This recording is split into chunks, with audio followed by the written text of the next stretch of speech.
रतन टाटा जी का नाम आपने सुना होगा।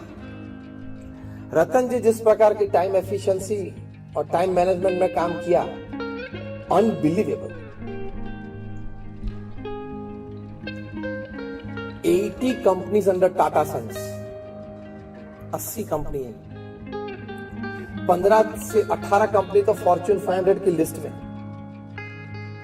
ये टीसीएस वगैरह कंपनी 40,000 करोड़, 60,000 करोड़, 1 लाख करोड़ की कंपनी है।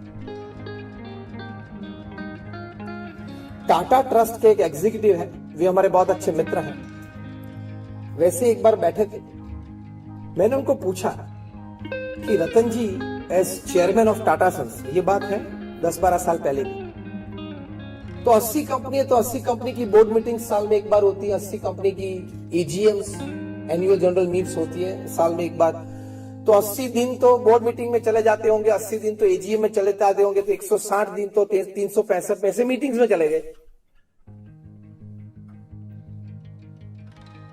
52 वीक्स आते हैं, मतलब 52 संडेज आते हैं, तो 160 प्लस 52 तो 212 दिन तो ऐसे ही चले गए 365 में से, मीटिंग और छुट्टी। चलो कोई वैकेशन न ले तो भी एक इतवार तो है। तो मैंने उनको पूछा, रामास्वामी को, कि how is he managing his time. तो इसमें ऑफिस टाइम क्या बचा, ट्रैवल टाइम क्या बचा, मीटिंग टाइम क्या बचा, एडमिनिस्ट्रेटिव टाइम क्या बचा। उन्हें बोला कि स्वामी मैं आपको बताऊं कि Ratan ji how he uses his time. जब उन्होंने बताया, आई फेल्ट कि the ground was slipping from under my feet, unbelievable. Ratan ji 4 board meeting एक साथ चलाते हैं, 4 कमरे में 4 बोर्ड मीटिंग चलाते हैं, तो 4-4 मीटिंग चलाते एक बार। मैंने बोला how can this happen.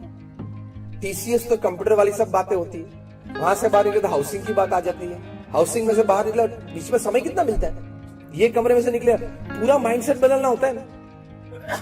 Motors मतलब ऑटोमोबाइल्स, ऑटोमोबाइल्स में से कमरे में से बाहर निकले तो यहां ये कमरे में गए तो वहां हाउसिंग की बात आ जाती है। तो बोले कि हाँ, तब मुझे पता चला कि ह्यूमन माइंड इतना कैपेबल है।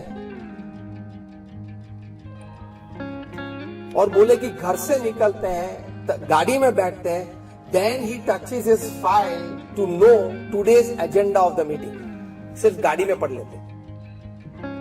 लेकिन रामास्वामी ने मुझे कहा कि एक भी प्रसंग ऐसा नहीं है, ये बोल रहे थे, मुझे कह रहे थे कि मैं 35-40 साल से उनके साथ हूं, एक भी प्रसंग ऐसा नहीं बना है कि मीटिंग पूरी होने के बाद वे कहे कि अगर यार अरे वो एक एजेंडा था वो तो रह गया, या वो बोले कि चलो अभी कोई एजेंडा में कोई बात बाकी है। एक बार एजेंडा पढ़ लिया, फिर से कभी वो पेपर उन्होंने मांगा नहीं मीटिंग में, and he works according to that agenda. कितना इन्वॉल्वमेंट होगा जब पढ़ा हुआ एजेंडा, मतलब कितनी फोकस्ड एनर्जी से पढ़ा होगा। This is called efficiency, work efficiency बोलते हैं। फिर मैंने वो पूछा कि लोग उनको पत्र लिखते हैं? हाँ लिखते हैं, यंगस्टर्स भी लिखते हैं और कोई बिजनेसमैन भी लिखते हैं, गवर्नमेंट में से भी लेटर आते हैं, वो तो इतनी बड़ी कंपनी आते जाते रहते हैं। मैं बोला when does he attend his letters? तो क्या स्वामी जी उसकी कहानी भी बहुत दिलचस्पी है। मैंने बोला बताओ, see how efficiently and time management this people of this level do. उन्होंने कहा जो अगले दिन सभी पत्र पढ़े हैं, उत्तर दे दिए हैं उनके 2 सेक्रेटरीज को, दूसरे दिन सुबह जब वे ऑफिस पधारते हैं रतन जी, तब एक साइनिंग रूम होती है बॉम्बे हाउस में, वहां पेडर रोड पे। पहले वो साइनिंग रूम में आते हैं और उसमें 15-20 टेबल पे जो लेटर्स पे साइन करना है वो लेटर्स पड़े होते हैं, ड्राफ्टिंग मशीन होता है और उसमें पेन रखी होती है। एक पेन पकड़ के साइन करे, सभी 20 लेटर में ओरिजिनल साइन होती है, ओरिजिनल पेन से, ड्राफ्टिंग मशीन से साइन करके अंदर चले जाते हैं। 10-10:30 बजे फिर से रेस्ट रूम में जाते हैं, तभी एक बार आते या जाते वक्त साइनिंग रूम में जाते हैं, तभी 15-20-25 लेटर्स रखे जाते हैं, साइन करके चले जाते हैं। एक में साइन की, वो ड्राफ्टिंग मशीन सिंक्रोनाइज मूवमेंट से चलता है और सभी 15-20 ड्राफ्टिंग मशीन में एक पेन रखी होती है, वो साइन हो जाती है। Because he has to sign 200 papers a day, 200 sign उनकी चाहिए रोज, तभी तंत्र चलता है। तो अगर 200 साइन अपनी टेबल पे लाके साइन करने का प्रयत्न करे तो वो तो 1 घंटा चला जाएगा, 2 घंटा चला जाएगा। पूरे दिन में इस प्रकार से साइन करता है। That means 200 signatures and the total time spent is not even 15 minutes. Work efficiency, time management. मैंने बोला पत्र कब पढ़ते हैं? तो कि वो पत्र नहीं पढ़ते। 2-3 जो सेक्रेटरीज रखे सिर्फ पत्र के लिए, वो पत्र पढ़ लेते हैं, अंडरलाइन कर देते, this are the important points.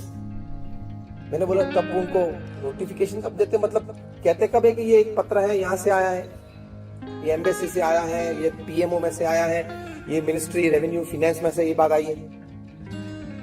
जब वे अपनी ऑफिस से खड़े होके रेस्ट रूम जाते हैं, ऑफिस से खड़े होकर लंच के लिए जाते हैं, ऑफिस से खड़े होकर गाड़ी तक जाते हैं, गाड़ी से ऑफिस तक आते हैं, तभी ये सेक्रेटरीज इंटरवल्स में खड़े होते हैं 2-2, 3-3 लेटर लेके, सर बेल्जियम एम्बेसी से ये लेटर है, ये क्या करना है, एनी आंसर्स, डू दिस।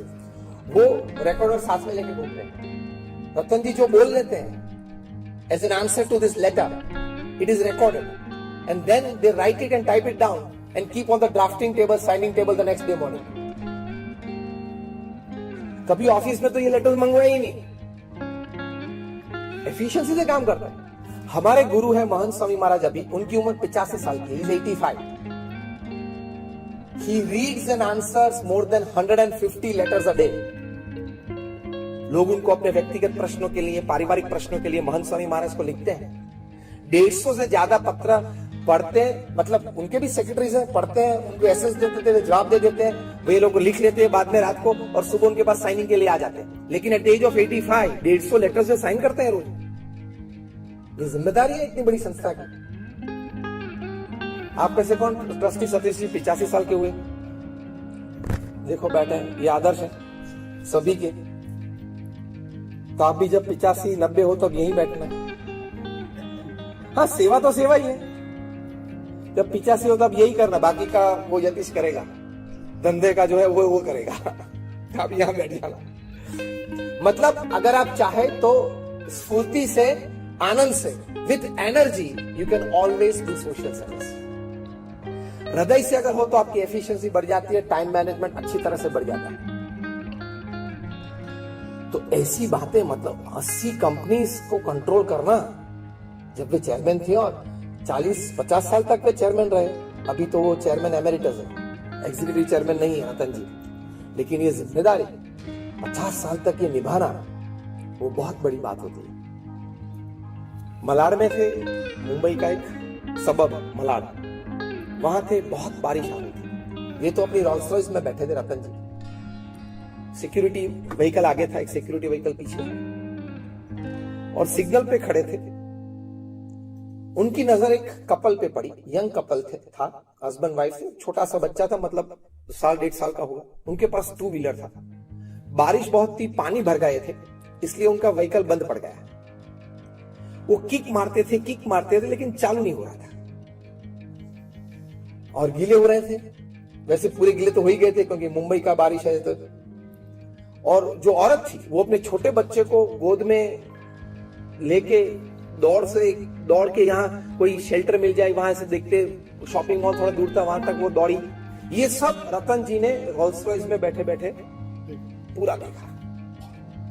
उनकी आंख में आंसू आ गए, और रतन जी ने अपने आप को प्रश्न पूछा, Why can't every Indian have a car? हर एक भारतीय को एक कार चाहिए। और दूसरा वाक्य वे बोले, Every Indian must have a car, and I will give a car to every Indian for just 1 lakh rupees.